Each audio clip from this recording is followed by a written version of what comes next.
Action-packed episode of the Gator Nation Network with my co-host, as always, BC.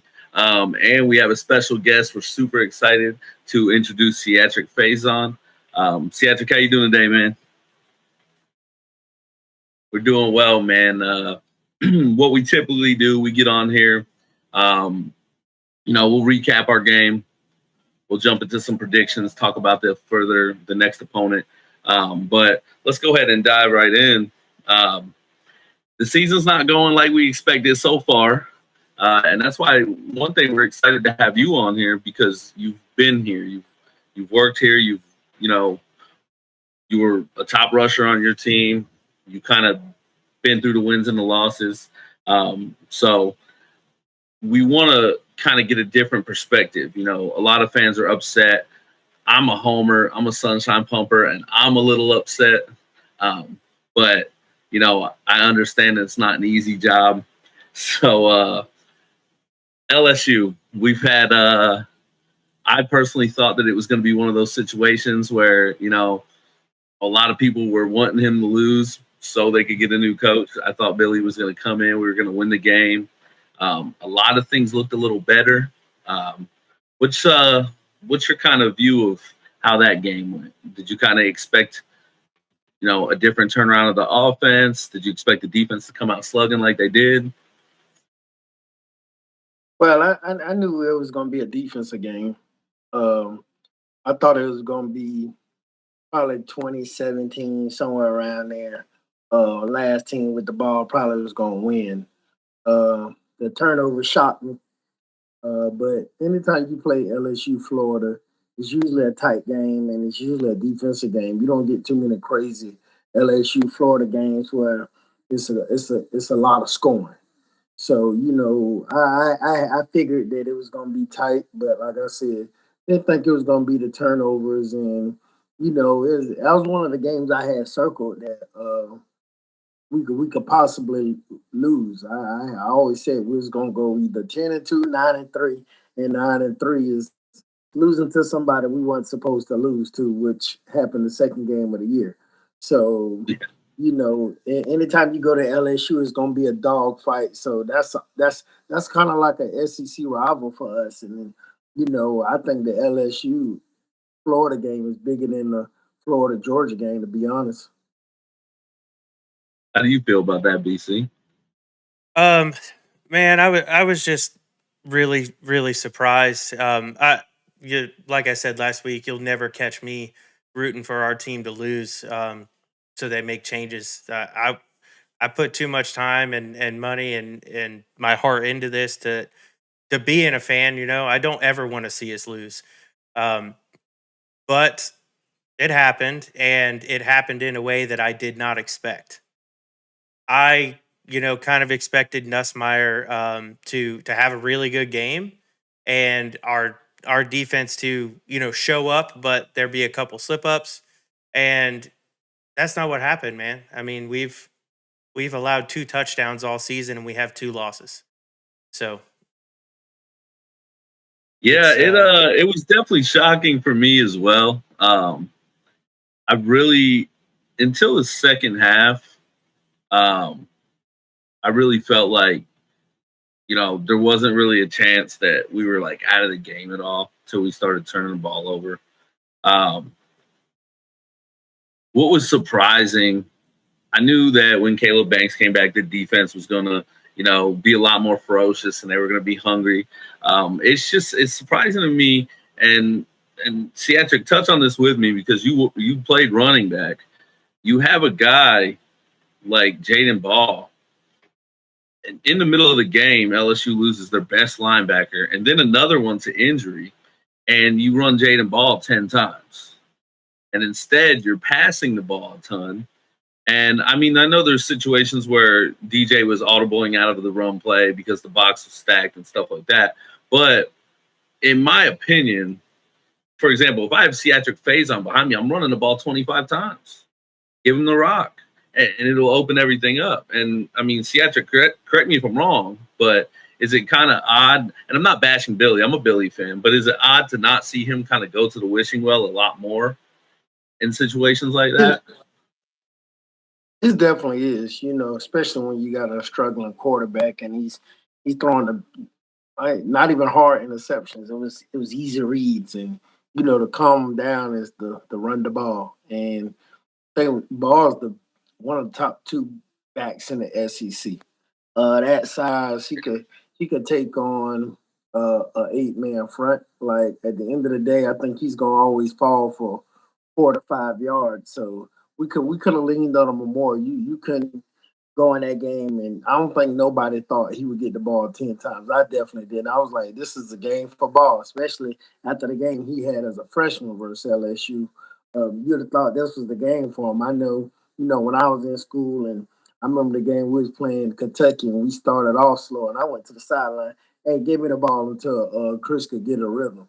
And I ended up carrying the ball for like 30 times for 200 something yards. Like, just give me the ball and let me work it until he could get in a rhythm, and he got in a rhythm, but we stayed with the run, and that's what I thought they was going to do with him. And you got one back that we can lean kill Ball, but Ball should see between 15 and 20 carries always. And when he's struggling, he should be close to 30. I mean, the kid's unbelievable. Our O-line is a veteran O-line, and he got the talent to take over a game on the running back position. Yeah, it's very surprising that they're not doing that. And that's another reason I was surprised about the turnovers, because DJ wasn't rushed back there. Our O-line held up all night. It was really just missing wide open reads. I mean, he looks like a kid. We spoke about this, right? He was hurt in the offseason. He didn't take a lot of reps. And that's what we're getting. That's what he looks like, right? He looks like a kid that missed his reps in the offseason. It's a little faster than what he's ready for right now. I wouldn't necessarily, in my opinion, say the offensive line is holding up incredibly, at least not for the hype that they've had. But I mean, you are correct. There are reads where when he's making these mistakes, you go back and watch it, and he's got a wide open guy. Or I think the last interception, it was 4 men and one Gator wide receiver, and he just threw it up there, man. Yeah. It was the old Jameis Winston. Mike Evans is down there somewhere, man. It's just, I don't know. It baffles me a little bit. So we lost Caleb Banks in the game, and looks like he is having some type of surgery. That's a major blow. Yeah, I think he had surgery already. He had it today. Yeah. That's a major blow, especially because the defense, we've only given up 2 touchdowns, but they look significantly better against LSU than they did against USF with Caleb in the game. Yeah, they did. So going forward, do you think somebody steps up? Do you think, is it just going to get rougher, or are they kicking us while we're down? What do you guys think? I think we're gonna be all right. I think we got enough depth on our defense that it's next man up for us. Sapp's still there and Grubb's still there. So when you got players like that still around, they could be leaders at that point. And I think we definitely gonna be all right. It's not we played a couple games without Caleb, so I think we're gonna be fine. I think the biggest help that we got, honestly, that was overlooked. He didn't do a lot, but he did his job, and who's there to stuff them holes, and that's Pup Howard. Having Pup back in the lineup is bigger than what most people think. I think having Pup back beside Miles made Miles play faster. Miles played very good that game too. He definitely showed out. I thought he had a really good game, especially early. And that could be it too. He could be comfortable. Got Pup next to him. A little bit of an easy feeling. How do you think? What do you think, DC? You think losing Caleb Banks for this Miami game? Good offensive line. Um, I mean, it definitely hurts, right? Because of Miami's offensive line is amazing. I hate to say that. I hate to give them any kind of credit, but they're good. And having that veteran in there obviously made us better. But this is a chance for the younger guys to step up, to get the reps and to be the next man up. So here's their shot for real. And they get their hopefully they're going to get their get back this season after what they did last year. Yeah, that would be nice, man. So one or two more things I want to touch on the LSU game, and that is, what do you guys think of the pregame and mid-game scuffles? All right, Ciatrick, when you were playing, and I don't remember, so maybe you have like a vivid story. Did you guys ever get into anything like a significant one that you remember? Yeah, so it looks like we have a couple technical difficulties. We might have lost Ciatrick. We're waiting to see if he can pop back in. Um, but Yeah, if he does Wolf of pop Wall back in, Street, we'll bring him back. Wolf of Wall Street, like Leo said, man, the show goes on. That's right. Pre-game scuffles, man. For me, I was super excited to see that fire on the sideline. I love a good. It happens all the time with Florida LSU. I've actually said that Florida LSU is taking over Florida State in a rivalry, in my opinion. Yeah, it almost seems like there's a little bit more hatred there, doesn't it? Yeah, I mean, I think there's always been a little bit of disdain, but it seemed it. I'm not sure if it happened before this, but I'm gonna say a couple years. It was longer than that when the game got canceled because of a hurricane. And we had to go and play it somewhere, and there was so much talk on the internet, and there was a fight that year, and now it's just been. I mean, like Ciatrick said earlier in the show, they've been defensive slugfests outside of, I think, the Kyle Pitts, Jamar Chase year. And it seems like there's a lot of hatred in that rivalry, and I love that. I'm a baseball fan. I love the Yankees and Red Sox rivalry. I love these rivalries where you bring passion and heat, and that was just another one. Are you surprised that Jabbar Jalouk slapped a player?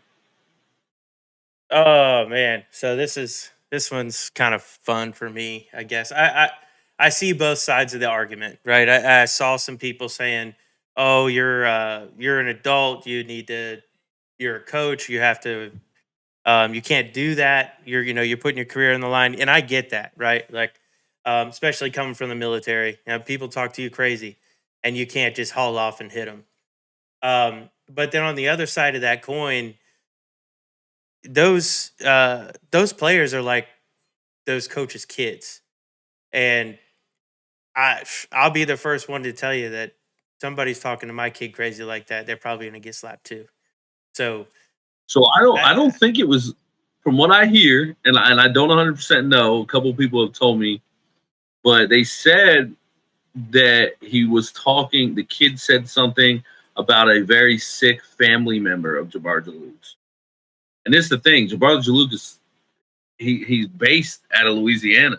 Isn't his nephew Harlem Berry? Isn't that his nephew, the kid that's on the football team? Oh yeah, you're right. He is from Louisiana, isn't he? Yes. So exactly. So they probably know him. Everybody in Louisiana, they know each other. It's very friendly out there when it comes to those guys. LSU they keep all the in-state talent.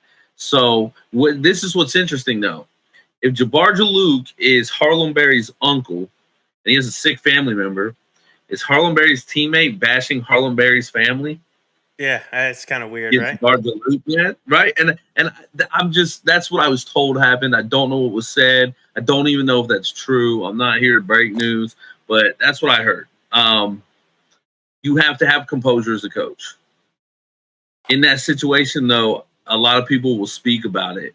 A lot of people haven't been in a situation like that. You haven't been in a situation where there's 25 people yelling in your face, aggressively pushing back and forth and stuff. It's different. And then somebody says that one thing about the topic that you shouldn't touch, right? I mean, you can say whatever you want about me, whatever. But when you hit you hit a topic you shouldn't touch like that, you're going to get a reaction. And I think it was, I don't know if it was Nelly or Silk that said it on the timeline. They said, you're going to talk like a grown man to a grown man. You're going to get treated like one.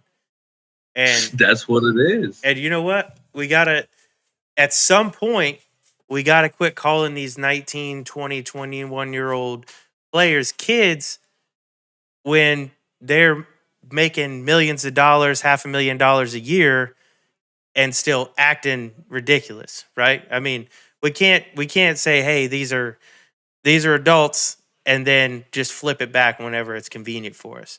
I'm not going to excuse what Jabbar Jalouk did, but I will say that I can understand it. Well, this is my thing. You're getting paid to play football. You're an employee. Yeah. If I was at Starbucks and the Starbucks barista got in my face and started making fun of just per se my sick mother,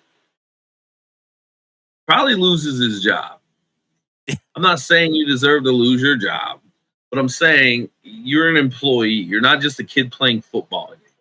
You're not just a student playing football. You get paid millions to come here, or high thousands. I don't know who the kid was. I don't know what he gets paid, but you get paid money to now do this, right? So you're an adult. You're an employee. Act like one. And I mean, Jabbar Jalouk shouldn't have done it. He got suspended, and it's weird because he got suspended, but during the game, an LSU staffer grabbed the Florida player by the throat on the sideline. Yeah, did that guy get suspended? I haven't heard anything about it. No gator tail for a week, buddy. No jambalaya. It's just, it's when we struggle like this and these things happen, and it's easier to find more things, and it feels like it's piling on top. So, yeah, when it rains, it pours, right? I mean, 2 losses already. We should be undefeated. We have the talent to be undefeated. The late game mistakes and turnovers and penalties are losing us ball games.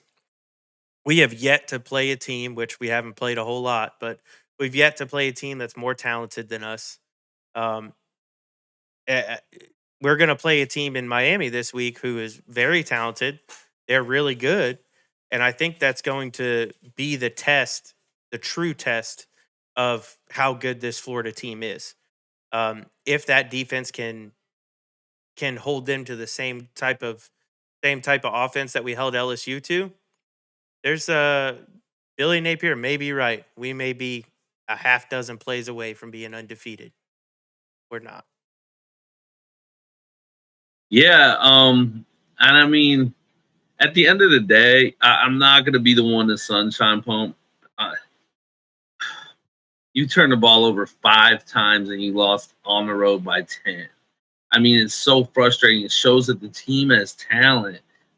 And I mean, he's not wrong. You lost by a couple plays. But that's not the kicker, right? The kicker, just cut the sentence right there. You lost. Yeah. It doesn't matter if you lost by a play. It doesn't matter if the ref got you. You lost, right? And at this point, the fan base, we're tired of losing.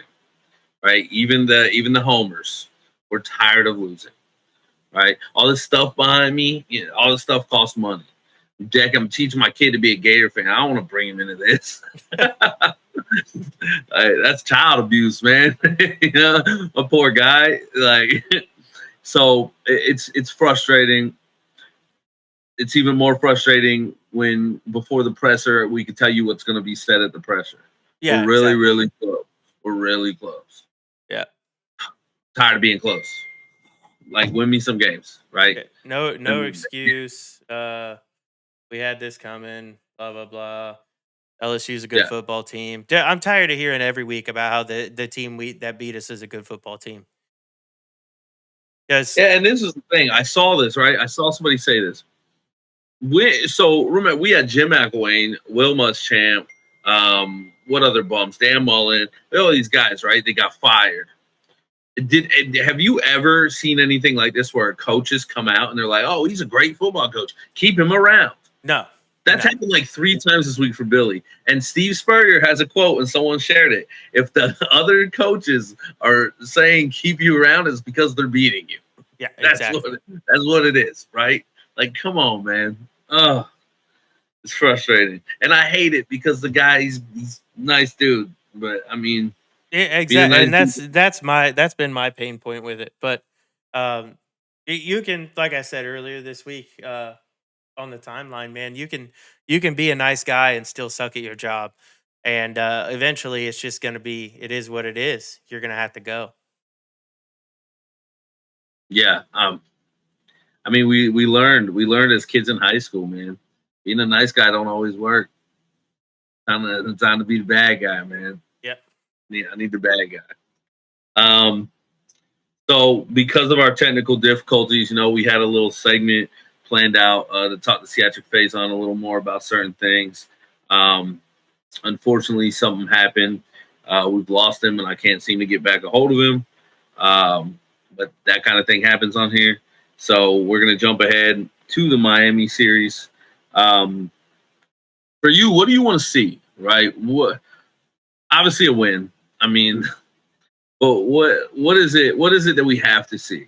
At this point, I feel like the Fire Billy train is just live and it's not going away, no matter Yeah. what the rest of the season looks like. I don't think it's going anywhere. Do you think? Do you think he can salvage this? I Does it start? It starts at Miami. I mean, it's possible. I don't think he's going to.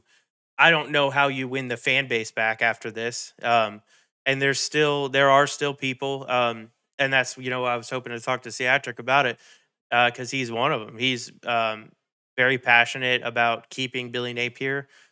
Thinks he's doing a great job. Doesn't want him fired. And there's part of the fan base that's like that. But I was one of those people last year, right? Um, I just said, well, just don't call your own plays, man. Like that's all I ask. But I'm out now. I'm out on Billy Napier. Unless you go and win a national championship from right here, then that's it for me. I mean that's what you got to do. You got to win a national championship at this point to bring me back. Yeah. I mean, I'm out too, and I hate it. I hate saying it, but this is what it is, man. As a head coach, right? We like the talent on the team. He did that. He brought the talent in, Yeah. right? So kudos to him. Give him his flowers when he deserves it. But he doesn't make adjustments. DJ is having a terrible game, one of the worst ever. You can pull him out, put Trammell in, see if something changes. It was a 2-score game, right? And it was actually a 1-score game for the longest time. So not making adjustments, I mean, it just I don't see how it gets fixed overnight. We just went and lost our best defensive player. I don't see how it gets fixed overnight with Miami. Um, I would like to see us go out there and be aggressive on offense. I would like to see us, no more of the east and west behind the line of scrimmage. Super, super soft play calling. I want to see us, gunsling and be aggressive. No, I mean I That agree. be We all want to see that, but I mean with the current status of DJ Lagway, do we really want to see that? Because that's what happened last weekend. Uh, those those east and west behind the line of scrimmage plays are seem like the only ones he's comfortable with at this point. I mean, but so then take him out. Yeah, So what we're saying, we want to see him taken out, right? I want to see the kid succeed so much, but if you're a liability and you can't play your position well, especially as probably the highest paid player on the team, you got to sit. Give me somebody else. Got and 3 other guys chomping at the bit to play. I I don't know, man. I just don't think he's like completely healthy. I don't I don't think he's confident in his health is what it is. I hinted at that last week, Yeah. and that's what it felt like. And I mean, who knows though? So Miami, what I want to see, what needs to happen with Miami is you you absolutely have to protect the football. and you got to limit the penalties. The 5 interceptions last week are what killed us. We're still in that game. Well, I mean, we were in that game with them, but I don't think we lose that game with those turnovers. Without those turnovers. Yeah, I mean, I agree with you. I think you turn one or two of those drives into touchdowns, and there it is. I would definitely love to see the same thing. You got to limit the penalties. I'm sick and tired of seeing a late flag mess up a score, right? I mean, 3 times now. And every single time the flags have been late too. I mean, it's not even like they're not laying on the ground. Like you're celebrating in the end zone and then they're like, oh man, look, there's a flag. Yeah, like, exactly. And all 3 of those penalties so far on those are terrible calls. I mean, I don't know. That pass everyone's to up that long is like 87-yard pass to Ball. That was a holding penalty. You could see it on the replay. I think he barely. I mean, come on. His jersey was getting pulled. I mean, I don't think his jersey was getting pulled. We're gonna pull up the replay next week. I want to see the replay. I do not think I saw jersey stretching. We was here again. But then again, the only reason that happened is because DJ went for the home run instead of the guy right in the middle of the field, wide open. He had him. I mean, I don't remember who. Well, I think it was Mizell. Was it? It might have been. I think it was Mizell right in the middle of the field. They need to start throwing that kid the ball more, man. Alone. Yeah, I mean, you throw the ball to Aiden Mizell, and he's alone. It's a touchdown anyway, so you might as well just throw him.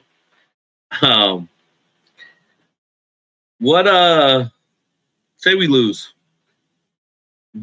Does he get fired? Nah. It doesn't make sense to fire him in the middle of the season, right? You can't hire nobody. There is a rule. If you fire your coach in the middle of the season, players can automatically hit the transfer portal immediately.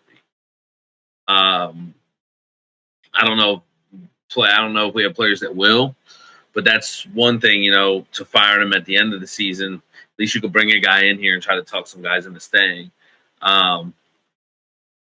Well, I mean, there's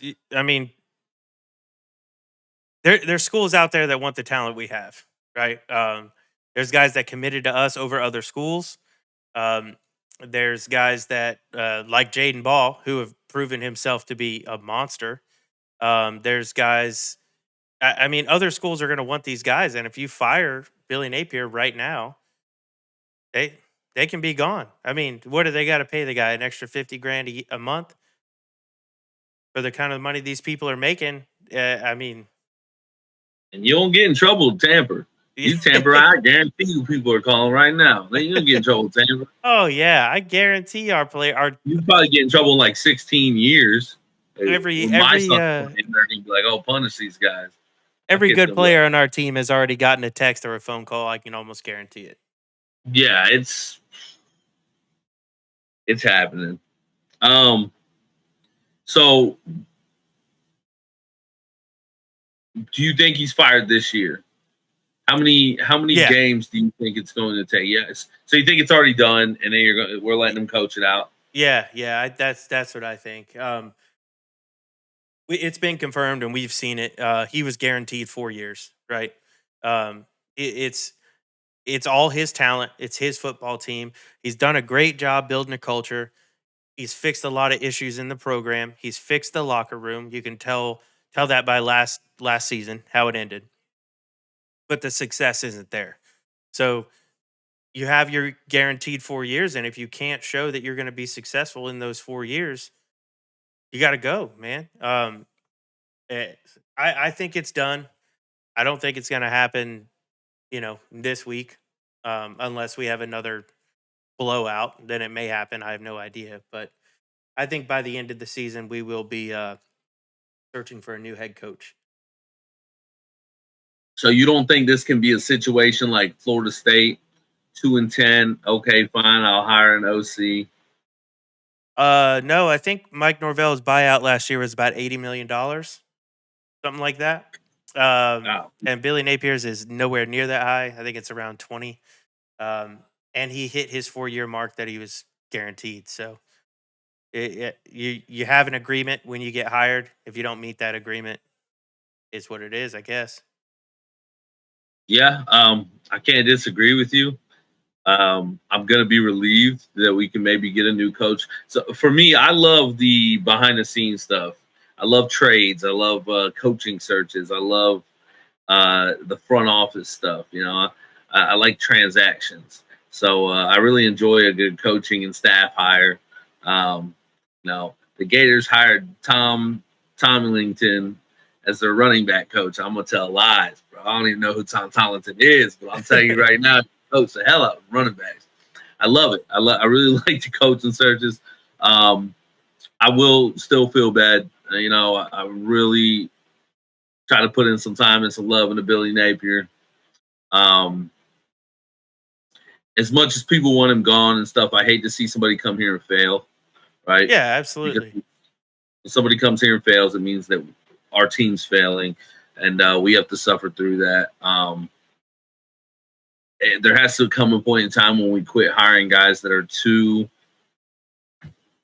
egotistical or stubborn to go and hire help, right? Muschamp got canned. He was recruiting incredibly, and he got canned because he couldn't win games. And he was hiring an OC. He just wasn't hiring a good one. Yeah, he couldn't find the right guy. Who did he hire? Kurt Roper? Kurt Roper, yeah. But you know what? I will say that the stubborn personality, I mean, you to be a head football coach at any Division I school, but especially in the SEC, you have to have a type A personality. You have to be an alpha. You have to think to yourself, yeah, I can do this. And it just isn't working out. I mean, there's guys like that still know when to make changes, and he just refused to do that.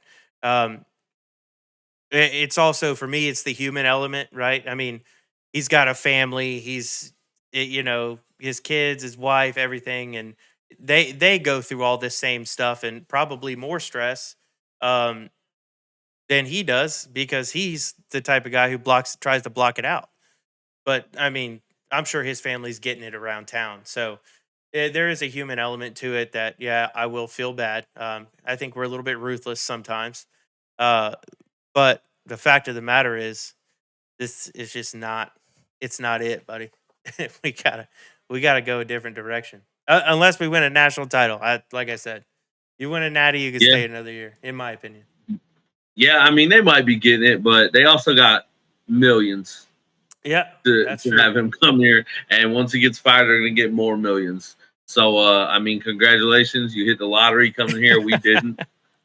I mean, I wish you well, but it just doesn't seem like it's really working out. So, like I said, we had technical difficulties, so we had a couple more different segments to pull up. But what we're going to do is, like we always do towards the end, we're going to make a score prediction. Whoa. Let's not jump there just yet. All right. I want to know what you think, what advantages you think we have over Miami. They're a really good football team. We don't. None? Yeah, I'm just kidding, man. To be honest with you, even though we're losing games, I'm confident that we could right the ship. I really am. My confidence has taken a blow per loss. It took a bigger blow when Caleb Banks went down. Caleb Banks is somebody that was, top 10 projected, first-round draft pick, just a monster in the middle. And it seems like, I was thinking to myself the other day, I don't follow every other university, right? But I follow Florida religiously, and it seems like every time we have a guy like that, they're hurt. They get hurt, and we can't keep them on the field every single solitary time. And it's different coaching staffs. It's just been like that for a while. Yeah. I mean, did we sell our soul to the devil to get Tim Tebow? Yes, Urban did. I call it the Urban curse. I've said it for years. I mean, that's what it feels like, right? I mean, we get these great players, and then they can't play. So I do believe if DJ could come out and he's back to – like doing what he was actually doing, reading the field well. I think we can make it a ball game.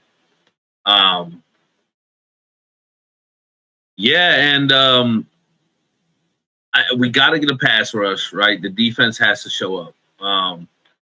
Doing these simple things, we can make this game close, but we cannot sit back with no pressure and allow Carson Beck to just pick us apart. They're going to throw, if we play off coverage, that's what they're looking. They're looking for the small check down passes to Tony, the whip routes, stuff like that. I'm sure they'll probably try to go deep. We've done a pretty good job of, playing coverage on the deep ball, but what we thought was our strength is our weakness. We need the offense to wake up. We need to really press that defense. I don't think Miami has been tested, right? I don't think they've been tested with this caliber of defense. I don't think Notre Dame's defense was do what? I don't think they've been tested with a good offense. Notre Dame barely ran their star running back. They had a brand new QB. And you know what? Notre Dame was cutting them up on the ground. That's what I'm saying. So if we can just figure that out, like there it is. I mean, but I don't know. I think it's hard to speak advantages and disadvantages because on paper I think there's advantages, but what the product we've seen on the field, two different ways. Yeah. I mean, you can't argue that. Miami's played better than we have, so it's hard for me to hold. I think our advantage, an advantage that we have is the urgency to win. Those players, they don't want to lose just even more than we don't want them to lose. You know what I mean? So there's some urgency there. They know the talk, especially about Billy, their coach, who they seem to all still have faith in. So to me, that's a big deal. And then just the human element of this game, the get back in the rivalry and what they did to us last year, especially with the recruits and all that. So I feel like that's kind of where our advantage is more of in a rivalry. I guess more from a rivalry standpoint. And Carson Beck doesn't do well against Florida defense, so we'll see. But he also wasn't behind. He wasn't behind that Miami O line. Yeah, we're definitely going to see. I don't think it's going to be. I see a lot of people, even Gator fans, like 42-10. At the end of the day, we've still only given up 2 touchdowns. Yeah. So I'm going to have to see 42 before I can believe anything like that. But we're really going to have to bring, a good A game on both sides of the ball. Because right now they haven't shown me that I would be confident enough to pick them to win this game. They haven't shown me anything to do so. Yeah, I unfortunately am not going to pick Florida to win this game. I think it's going to be I would say 35-21 Miami. Yeah, I'm similar, but I don't think I just don't see him scoring 35 points. But I am going to go probably 27-13 Miami. Well, they have their offense is really cooking right now. So we're going to see if it's because of the defenses they've been playing or if they really are that good. I don't know. I think they are, unfortunately. I hate to say it. Yeah, I mean, this is why the games get played. They definitely could be. I don't think they've played anybody, killer. The big Notre Dame team that they played, I think they just lost again. So, not that we're gonna march in there, with our chest out. Yeah, we just lost again too. So. Yeah. So, but I mean, that proves my point, though. It's another season where Miami gets to just scrape by and play nobody. Meanwhile, we're playing top 10 every single week. But I mean, that's where we're at. We're in the SEC. That's what happens. Hey, so that's why you come to Florida, right? Yeah. So, unfortunately, man, you almost never see me pick against the Gators. But if I got to put money in it, I would take Miami. Unfortunately, it hurts to say that. I'm still gonna deny that on the timeline though. They can clip Don't the ask me. video. Hey, don't ask me on the timeline. If you ask me on the timeline, it's gonna be different. Like, They can clip the Florida video. by I don't care. Yep, Florida by 50. Don't ask me on the timeline. All right, man. Well, I guess guys, tonight was a little bit shorter than we planned. Sorry, everybody, for the technical difficulties. Ciatrick, his internet signal was a little bit weak, as you could tell from the start of the show. So maybe we can get him back on again this season, and it'll be a little bit more successful. Yeah, guys, we do apologize. We do plan on looking for guests each week. As we go down this journey and we learn things, there is going to be technical difficulties. There's going to be some things that mess up. But that'll all get fixed, hopefully, along with the football team. Yeah. And, we'll have some fun. We're going to keep doing this. We're going to keep, coming to you guys. We're always down to talk. Please ask questions. If you know anyone that would be a good guest or, anything like that, come give me a holler. Hit the DMs, and we'll talk about it. We're all here to talk ball. As always, unfortunately, Miami was the pick, but it's always go Gators. Go Gators, baby. We'll see y'all.